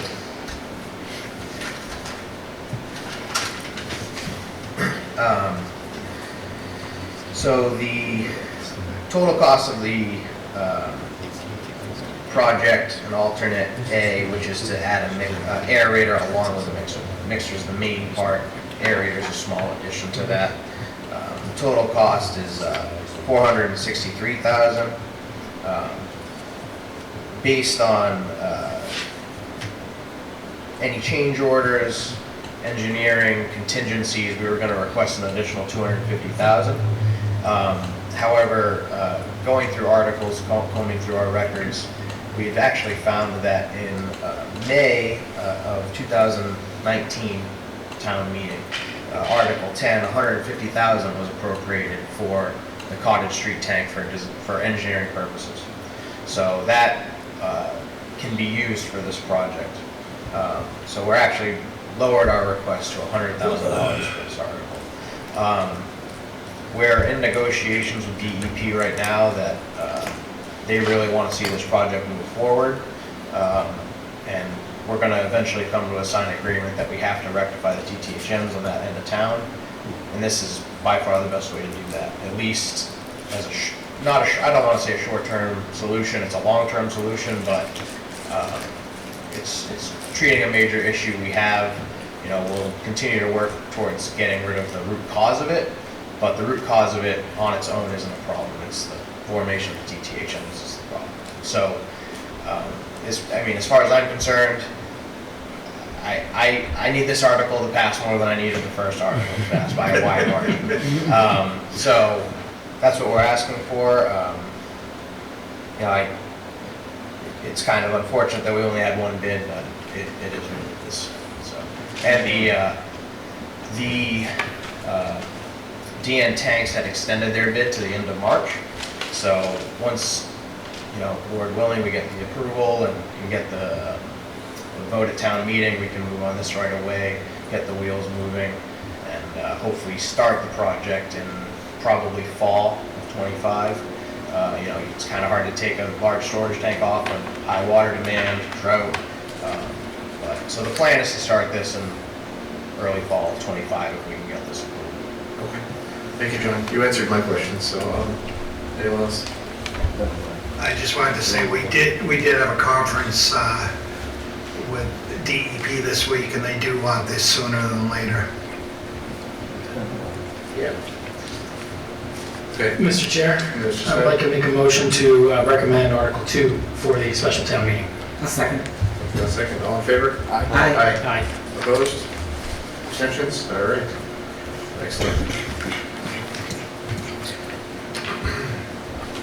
All right, next up we have the discussion on the search committee for the town manager position. As everyone knows, we talked about last meeting, Mr. Eunice is retiring. So the search committee, according to our bylaws, in section 4.4-2, the search committee consists of 9 people, chosen as follows: a member of the select board, a member of the school committee, a member of the board of assessors, a member of the planning board, and of the finance committee. Each will designate one person. 4 will be chosen by the moderator. 3 of those people appointed by the moderator must not hold any other appointed or elected town position. So we are hoping to get this moving as quickly as possible because it's my understanding it's going to take quite a bit of time to find anybody remotely as capable as Mr. Eunice here. So it's our request that, I guess, you can stop me if I'm wrong, but I think we're requesting all these boards to make these appointments as soon as possible, and we can make one tonight for us. Do we, sorry, Mr. Chair? Yep, Mr. Chair. I would suggest we give the other boards a deadline. Okay. That way we can make sure it's moving. Okay, so I would say prior to our next meeting, what's it, 13th? Prior to 2 weeks? 13th, yeah. Yeah. Fair enough. Okay. So,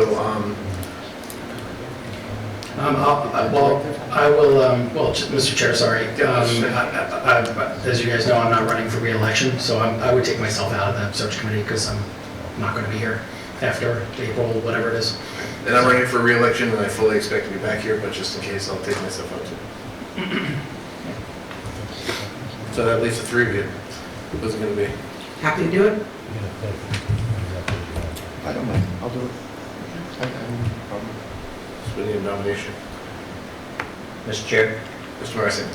I'd like to nominate Mr. Rich to serve on that committee, for the search committee for the new town manager.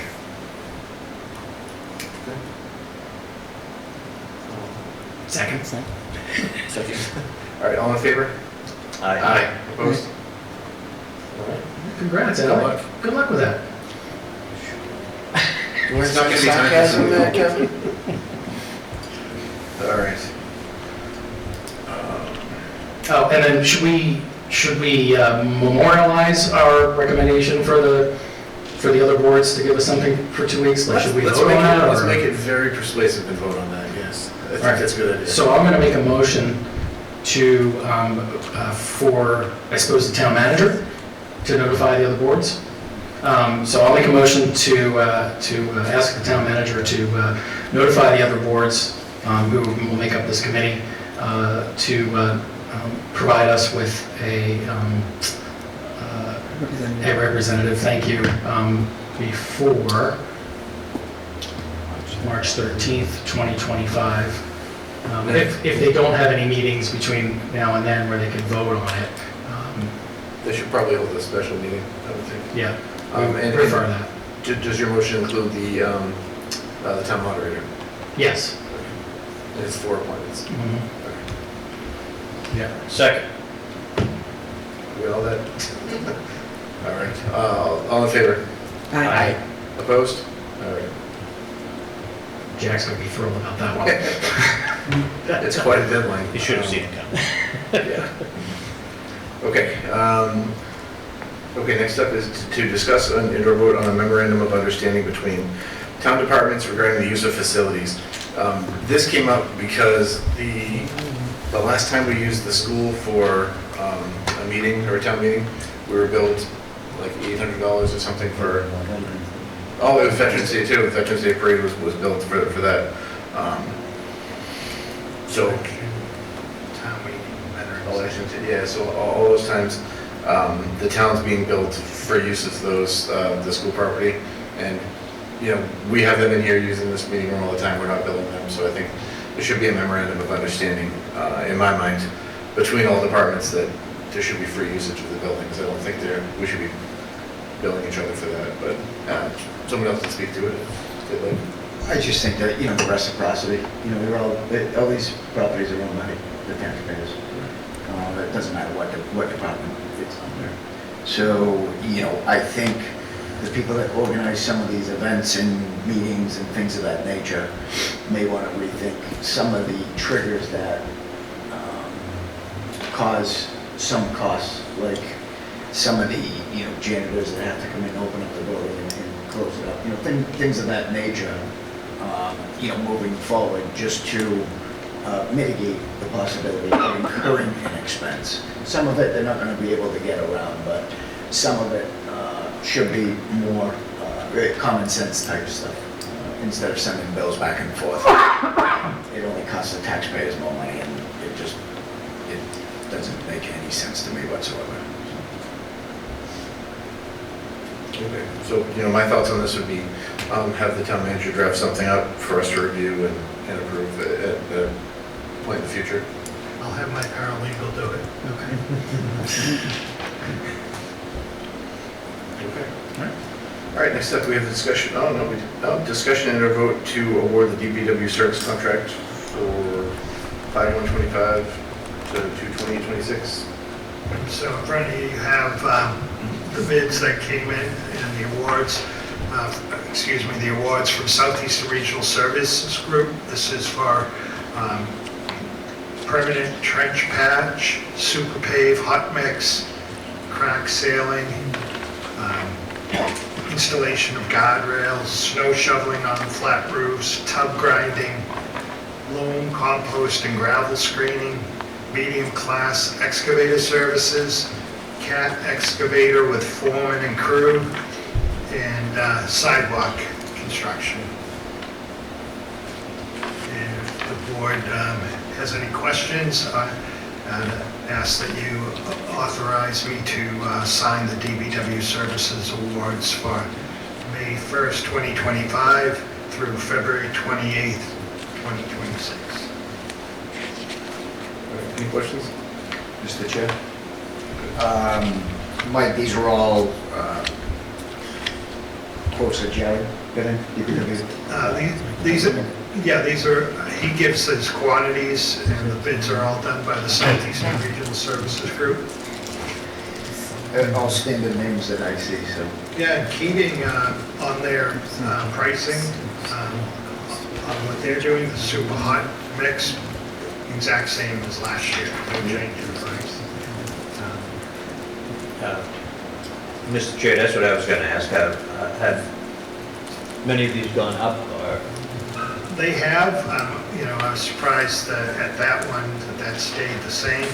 Let me try and find some others here. So the crack sealing was $11.83 per gallon last year, and it's now $11.30 per gallon this year. So some went up, some went down. Snow shoveling, I think that stayed the same. Let me check. Well, it went up $5.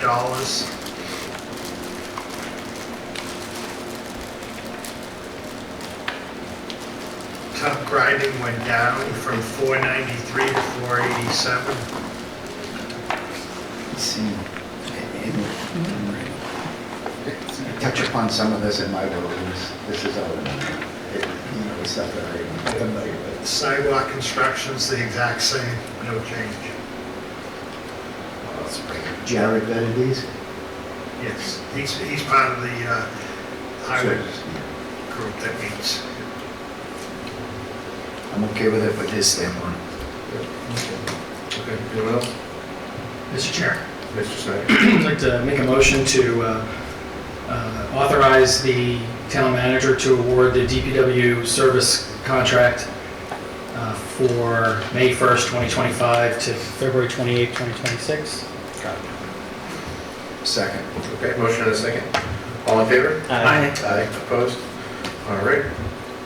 And I don't believe we have any other business not reasonably anticipated tonight, so we'll get on to the town manager's report. Sure. Just wanted to let you know that we did receive a $54,240 grant from the Community Planning Grant Program, and so that'll be good for the planning board and all of Giuseppe to work with. Mike, just to clarify, that's contingent upon us passing the overlay, yeah. MBTA overlay, yep. Thank you. Mr. Chair, just Mr. Snyder. through you, Mike, just so everybody knows, the MassWorks grant is not contingent upon the MBTA overlay, is it? Right now, I don't think so. It's not. It's the one that we had. Tell us The now. one that we had, okay, all right. I just wanted to head off a question that might be coming. Yeah. Those have already come quite a few times. Okay. Just wanted to get back to you on the, is everyone in agreement to meet on April 1st at 7:15, a joint meeting with the Finance Committee and Planning Board? What day is it? April 1st is a Tuesday, right? Yeah. I personally would be better on a Thursday, but if everybody's already accepted that. Have the, Mike, It's be difficult. have the other two boards already set that date? I don't know. Planning Board and FinCom did, right? Yeah.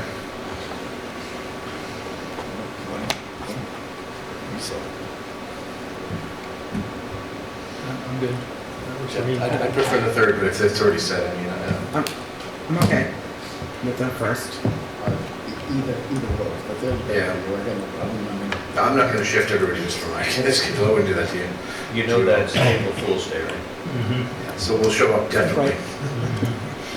As long as Kevin's there to make a motion if it needs to be made. I'll be there. I'll be there for motion making. You know it. I'll be there to make a motion, how about that? All right. How about this? What time is it at? 7:15. 7:15, can we change that time, make it earlier? Let me check. I'll let you know. Oh, Paul's there. Yeah, I mean, He came back. yeah, if I'm gonna be stuck to your date, people, I think we should do it sooner, maybe 6 a.m. or 6 p.m. 6 a.m. I'll do 6 a.m. Yeah, I'd be ready for that. I'm good with whatever. I can make it anytime. So I can whatever you guys use a want. day Yeah. anytime. Just, that one can tend to go long, and I like being married, so. Without having the rest of the boards here, my guess is they chose 7:15 for a reason. 7:15 is a little bit of That's what odd time the planning board normally. That's their normal meeting time. Oh, it is. Can you weigh in on that, Paul? Can you make an executive decision? Oh, seriously, 7:15? Come on. I've been trying to tell them, move it back. We're the latest board out there. Seriously? That's crazy. I think we have a member. Oh, we have it. We can check. What I'll do is I'll You coordinate bring with it to the Mike choir, and see if we can move that back. 7:15 is their normal time, but I think because this is a joint meeting, we'll try to move it back. These are not normal circumstances, so, yeah. Right, these are not normal circumstances, so we'll see, we'll start with 6 o'clock and see where we can go from there. Thanks, Paul. Sounds good. Thank you. I will check with FinCom. Yeah, yes. Make a motion if you're gonna show up at 6. No, let's just let it pass. Don't overdo it with the motions, you know? Okay, go ahead, Mickey. All right, just wanted to, as we move along, as we find out some things with the budget, just to keep you informed. So since we last met, we did get our numbers from Bristol Aggie and Southeastern Regional. They've both gone down. Those are the numbers for next year. We haven't put it in here yet because we just got it today. On the fixed and shared, the largest expense on the fixed and shared obviously is health insurance. And we had put in there a 9% increase for the health insurance. And it did come in at 8.2, so slightly less. So there'll be some more money there when we reduce that. Right now, we're using, I'm proposing to use $1,500,000 of the free cash. We currently have a balance in free cash of $2,171,281. And so some of the variables that we have going forward, we're waiting to see on the snow and ice to see if there's any possibility of using more free cash. Right now, the snow and ice has gone 90,000 over, mostly due to all the little pesky salt. We had to keep salting. So when we get a final number on that, we'll know more of that on that. And also our local receipts, waiting to see how the excise comes in. This is the month when most of the excise taxes are paid, so we'll get a good reading on that. So we'll then look at our local receipts again and see if we can up the local receipts. So with that, right now, there'd be a deficit of $691,000 on a budget for 3%. But as I said, the numbers are still moving around. We're looking at those local receipts, see if we can get more money there, and we'll be reducing that fixed and shared number. Thank you, Mike. You have. Is that it? Oh, that's right. I just wanted to thank Bluestone Bank. They contributed to the Norton Energy Fund, and they were asked for a contribution of $10,000, and they gave $12,000. They said because energy bills are so high right now, they wanted to do whatever they could to help out people that needed it, and they donated $12,000 to the Norton Energy Fund. That was great. great. That's great. Yeah, that's awesome. Fantastic. Yeah, sign them later. All right. All right, select board's report and mail, does anyone have anything?